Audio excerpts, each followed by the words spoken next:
Okay guys, I'm here today with Craig Jones, John Danaher. Huge honor to be here with both of them. And guys, we're gonna work here 3 submissions that every black belt should know. So can you explain better what you're gonna do, John? To be honest with you, Bernardo, my approach is at black belt level, there's a huge range of choices in submission. But really the most important desiderata, especially at black belt level, you got to be able to attack the whole body. You've got to be able to go into your opponent's legs, you've got to be able to attack your opponent's arms, you've got to be able to attack your opponent's neck. It's more about completeness in attacks. Now you get a lot of choice at black belt level, especially in how you're going to attack. But you've got to have effective attacks on the whole range of your opponent's body. That's the #1 desiderata. Fortunately, we've got a room here, we've got exactly that. We've got leg locking experts, we've got arm locking experts, and we've got strangle experts. So let's go through it. There you go. So let's start with Craig. So what are you going to show, Craig? Alright guys, so we're going to attack a straight ankle lock. Right? So I'm going to grab Bernardo's left leg here. And we'll just run through the finish from bottom here, right? So I remember when I first started doing the straight ankle lock, I used to think that I had to be flat on my back, really arching the ankle and trying to explode my hips through the top. But I found very little success, and especially against bigger, stronger opponents, I found it very difficult to get the tap. And I think that's because I was focusing on trying to extend the ankle this way. But actually, if we can create a nice curve to the toes, we can apply a pressure that feels more similar to a toe hold. So the way I achieve that is I come in deep on Bernardo, and the grip I take is going to be my thumb just below the Achilles here. So I'm not going to reach too deep initially, but I'm just going to place my thumb below the Achilles and place my hand on my rib cage below my left back. I'm going to sit in nice and tight against Bernardo here. And what I'm going to do is I'm going to look to walk my elbow backwards behind me, circling back towards Bernardo's other leg. And as I do that, I bring my elbow closer and closer against my body. And hopefully I can start to turn Bernardo's foot as if it was a toe hold. So we start to walk his toes back in all the way until we get to the shoulder here. Once we're on the shoulder, I can start to look over my left shoulder and apply a little bit of hip extension. And I find I get a much quicker tap than had I tried to finish it straight on my back, trying to really curve his foot. So again, I take a shallow grip there. So my thumb just below the Achilles, I'm not reaching elbow deep. I'm trying to sit in nice and close to Bernardo and get a nice bend in his leg here. And I initially start on the tip of my elbow and I turn out and I start to walk my elbow backwards until I can get my shoulder on the mat. And I pull my elbow really tight and start to extend over my left shoulder. And we can get a nice tap on that ankle there. Craig, what's amazing here, you don't even need to connect your hands, right? Yeah, just one hand. Yeah, so look at that, guys. He's pretty much tapping it using only one hand. He doesn't even need 2 hands. Look, use the other hand to adjust. So, and that hurts a lot. And that's very, very good. Thanks. That's amazing. So, legs, arms, and I go to the neck. So you're the next jump, or You got a beautiful north-south straight. We should show that. So there you go. So guys, I'm gonna work here the north-south choke from side control. Let me go to my good side. If not, I don't know how to do it. I'm joking. So let's work here. So guys, I actually got this from Marcelo. So I lived 4 years in New York City training at Marcelo's, and I trained a lot with him. And one of his best moves was the north-south choke. So I trained so much with him that I ended up learning how he does this one here that I think can help you a lot.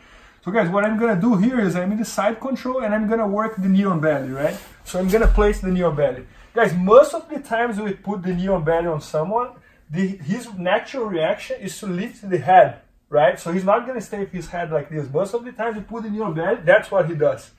So as soon as he does that, I'm gonna land in the north-south choke. So I'm gonna switch my base. I'm gonna do first slow motion and then like the fast motion. So I'm gonna switch my base and land right in the north-south choke. If I do slow, it looks like it doesn't make too much sense, but I'm gonna do fast as well, and you guys will be able to see better. So I'm gonna land in north-south choke here. Once I did that, I'm gonna stretch my both legs down, and I'm gonna try to go as low as I can. So just move forward a little bit, Craig. So I'm gonna try to go as low as I can. Low, low, low, low, low, low, low, low, low. Now I'm gonna use my left hand to clean his arm. When I clean his arm, I'm gonna place my head close to his shoulder, and now I'm gonna connect my both hands over here. So if you get on this side over here, just come to the side here, please. I'm gonna connect my both hands always with the choke hand, palm down. So I'm gonna connect here, and now I'm just gonna push. This works so well that sometimes I don't even need my second hand. So in the same way that Craig attacked my foot with only one hand, I can do the same thing here with the north-south choke. So I can just use one hand, place my head over here, push, and the submission is just there. So one more time. So I'm fighting against Craig. I'm gonna place the knee on belly. He lifts his head. So as soon as he lifts his head, I'm already thinking about north-south choke. So now I'm gonna do quick. So look guys, I just bring my right knee towards his triceps and I land on him with the north-south choke. So one more time, because I believe the approach here is gonna be the most important part. So look, I bend my right leg towards his triceps and I land on him with my armpit over his neck. So I'm gonna do this, look. And there I am.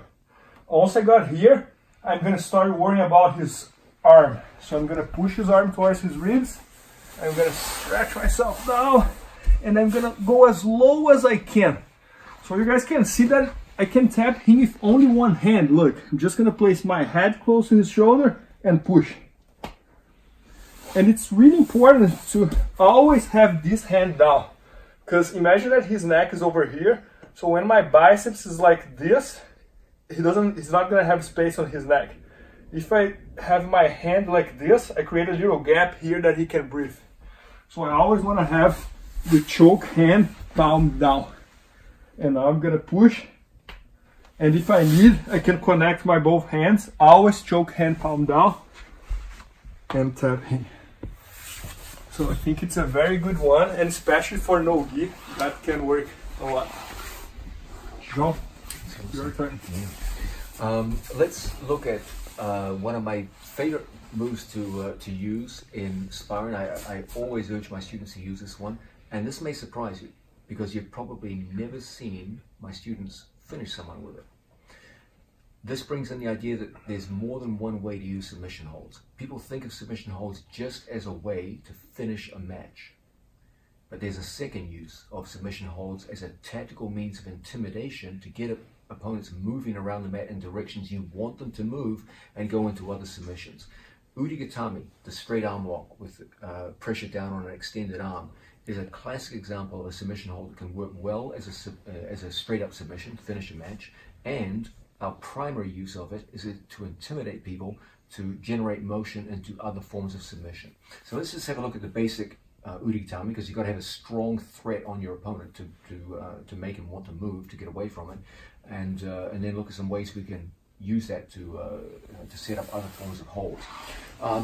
One common thread in all urigatamis is that, especially when it's done from bottom position, is that it does require us to go under an opponent's arm. Okay, there are a few variations that begin with overhooks, but at some point you've got to get through underneath your opponent's arm. That doesn't really change. Okay, now an obvious question here is, if your opponent has any kind of skill, he's not going to just give you open elbows and start giving you things for free. So we're going to look at the idea of working with an opponent who has good elbow position. He's not some sucker whose arms are extended out here and we just go straight into the move. This guy's a good man and his elbows are in close. So how are we going to get our hand underneath his? We're going to start by putting a hand in here as a collar tie, and we're going to turn our second hand pinky knuckle up, just like this. Off that pinky knuckle up position, we're going to give a good pull on our training partner's head, and as a result, we go right through. Okay. If my opponent closes his elbows and I just try to dig in, you're never going to get on a good player. Okay. But if I move the head simultaneously and come in, it comes in very nicely and very easily. Now, I don't want to let go of the head too quickly. Craig Jones will quickly posture up in this situation. Posturing up, Craig. And from here, his elbow will always come inside my elbow, and we'll lose the position. So let's make sure that once we get the head, we stay on the head long enough to bring it down to the floor, and we're on our side. The key element is that I have one knee in front of Craig's right shoulder and one knee behind his left shoulder. This creates a situation where his head and one arm are trapped between my knees. If he tries to drive forward, my left knee makes it very difficult. If he tries to pull away, my right knee makes it very difficult. Now we're going to take his elbow all the way up north, trapped between my shoulder and my jaw. Now, this is where things get interesting. This whole battle now is a battle for head height. If Craig Jones' head rises, he can turn his elbow back inside and escape. So our whole thing is how to keep the head down. And the key is this knee. We lock it in. We avoid the temptation to start throwing legs across the body. We keep the lower leg short and the knee right behind his shoulder. I take my elbow to his elbow and I point my elbow forwards. If my elbow points at the ceiling, his head can rise very easily and he escapes. That's probably the #1 cause of escape to this particular lock, the urigatami. So we take our elbow and we point it forwards towards our training partner's ear. Now when Craig tries to bring the head up, his own elbow will prevent him.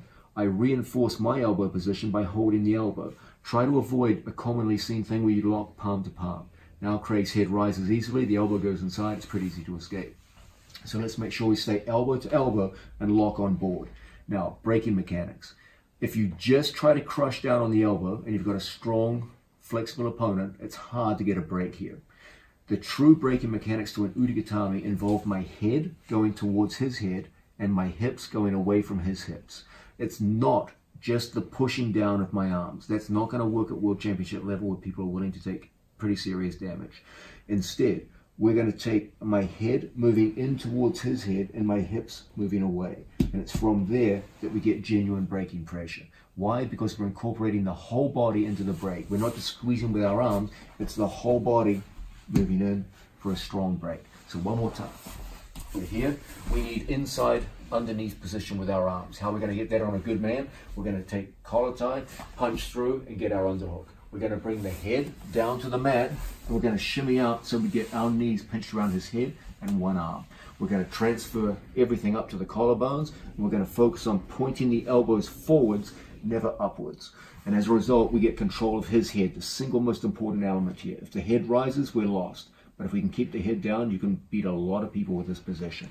Now, from here, to go to finish things, I often bring my knee inside the shoulder, so there's a transfer from one shoulder across to the other, and then everything moves towards him with the head and away from him with the hips. And that's where we get strong breaking pressure. Okay, this is urigatami. Of all the submission holds in the sport of jiu-jitsu, I would say urigatami is the fastest in application. It often involves a quick underhook entry and then pressure on your opponent's arm. Even if you don't score the hold, you sure as hell scare the crap out of your opponents. And pretty soon they start playing with short arms. Their retracted arms makes it a lot easier for me to come up from bottom position and start scoring all kinds of positional reversals, etc., etc.